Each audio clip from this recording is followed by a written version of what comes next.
Hi, my name is Andrei. This week you will learn how to solve computer vision tasks with neural networks. You already know about multi-layer perceptron that has lots of hidden layers. In this video, we will introduce a new layer of neurons specifically designed for image input. But what is image input? Let's take an example of a grayscale image. It is actually a matrix of pixels or picture elements. Dimensions of this matrix are called image resolution. For example, it can be denoted as 300 by 300. Each pixel stores its brightness or intensity ranging from 0 to 255. 0 intensity corresponds to black color. You can see that on example of giraffe image, we have a close-up of a left ear where black colors correspond to roughly zeros and light colors are close to 255. Color images store pixel intensities for three different channels: red, green, and blue. You know that neural networks like when their inputs are normalized. So now you know that image is just a matrix of numbers, so let's normalize them. Let's divide by 255 and subtract 0.5. This way we will have zero mean and our numbers are normalized. What do we do next? You already know about multi-layer perceptron, right? So what if we use it for the same task? We take our pixels, which are green nodes here, and for each of these pixels we train a weight W. Our perceptron will take all that inputs, multiply by weights, add a bias term, and pass through activation function. So it seems like we can use it for images, right? But actually it doesn't work like that. Let's see an example. Let's say we want to train a cat detector. On this training image, where we have a cat in the lower right corner, red weights will change during backpropagation to better detect a cat. But let's take a different example, where we have a cat in the upper left corner. Then green weights will change. And what is the problem here? The problem is that we learn the same cat features in different areas, and hence we don't fully utilize the training set. The red weights are only trained on the images where we have a cat in that corner, as well as for the green weights. And what if cats in the test set appear in different places? Then our neurons are just not ready for that. But luckily we have convolutions. Convolution is a dot product of a kernel or a filter and a patch of an image, which is also called a local receptive field of the same size. Let's see an example how it works. We have an input, which can be an image, and we have a sliding window which has a red border. Let's extract our first patch, or local receptive field. We multiply it by a kernel. We are taking actually a dot product. And what we get here, we have 1 plus 4, which is 5. Then we slide that window across the image, and for all possible locations, we take a dot product with a kernel. For example, somewhere on the middle of the road, we can have this convolution. We can have our patch 1101, and if we take a dot product with a kernel, then we will have 1 plus 2 plus 4, which is 7. Actually, convolutions have been used for a while.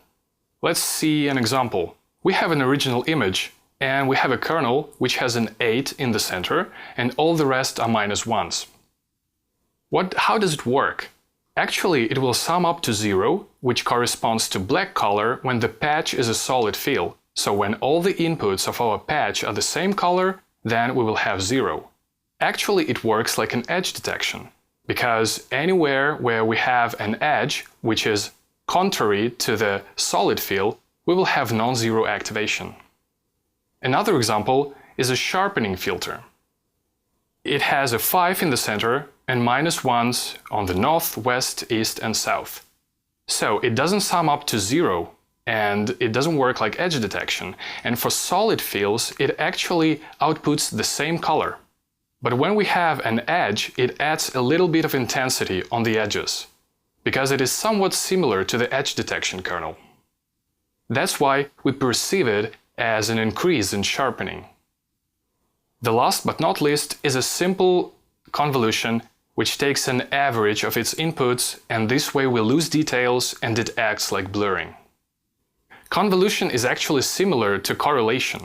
Let's take an input where we have a backward slash painted on that image, And if we try to convolve it with a kernel that looks like a backward slash, then for two locations of our sliding window, we will have non-zero dot product. They're denoted by a red border here. So in the output we have 1 and 2, and all the rest are zeros.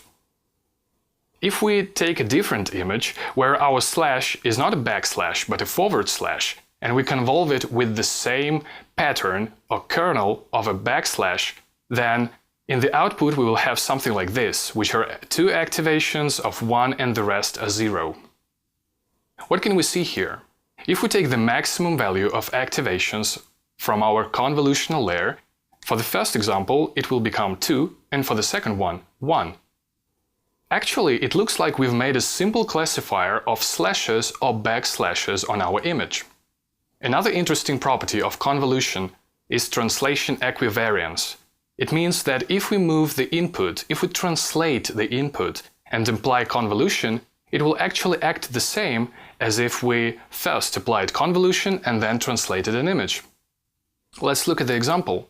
We moved our backslash on the image, and convolution result actually, in the result we have the same numbers, but they're translated. So if we try to take the maximum of these outputs, it will actually stay the same. So it looks like our simple classifier is invariant to translation. So how does convolutional layer in neural network works? First, we have an input, which can be an image, and we add so-called padding. It is denoted as gray area, and it is necessary so that our convolution result will have the same dimensions.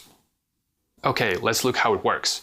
We take the first patch of 3 by 3 from our image with padding, and if we try to take a dot product with our kernel, which have weights that we need to train from W1 to W9, then we will have in the output W6 plus W8 plus W9 plus a bias term, and then we apply activation function, which can be sigmoid.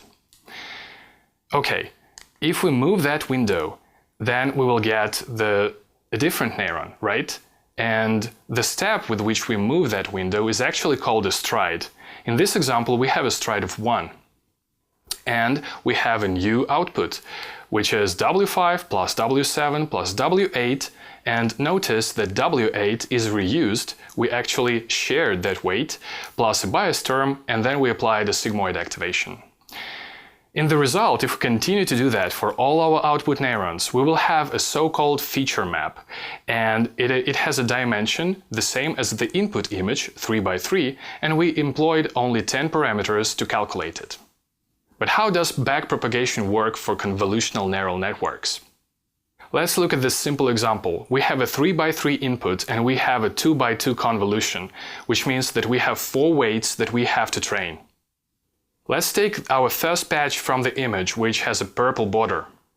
The weight that corresponds to W4, let's denote it with B. If we move it to the right, then the next patch will have the parameter A for the weight of the W4. And actually we have 4 different locations where W4 is used. Let's assume that that is not W4, but different parameters. How will backpropagation work then? We get the gradients dLdA, dLdB, and so forth, and we have to make a step in the direction opposite to the gradient, right? And if we look at all these update rules, then you can see that we are updating A, B, C, and D with some rule. But actually, A, B, C, and D are the same parameter W4, because we shared it in convolutional layer. That means that we're effectively changing the value of W4, and the step that we make is equal to the sum of the gradients for all the parameters A, B, C, and D. So that's how backpropagation works for convolutional layer. We just sum up the weights, we just sum up the gradients for the same shared weight. So, in convolutional layer, the same kernel is used for every output neuron. And that way we share parameters of the network and train a better model. Remember the cat problem, when it appeared in different regions of the image. With convolutional layer, we will train the same cat features no matter where we have a cat. Let's look at the example. We have a 300 by 300 input, the same size of output, and 5 by 5 convolutional kernel. In convolutional layer, we will have only 26 parameters to train, and if we want to make it a fully connected layer, where each output is a perceptron, then we will need 8 billion of parameters. That is too much. Convolutional layer can be viewed as a special case of a fully connected layer, where when all the weights outside the local receptive field of each neuron equal 0 and kernel parameters are shared between neurons. So, to wrap it up, we have introduced a convolutional layer which works better than fully connected layer for images. This layer will be used as a building block for larger neural networks. In the next video, we will introduce one more layer that we will need to build our first fully working convolutional network.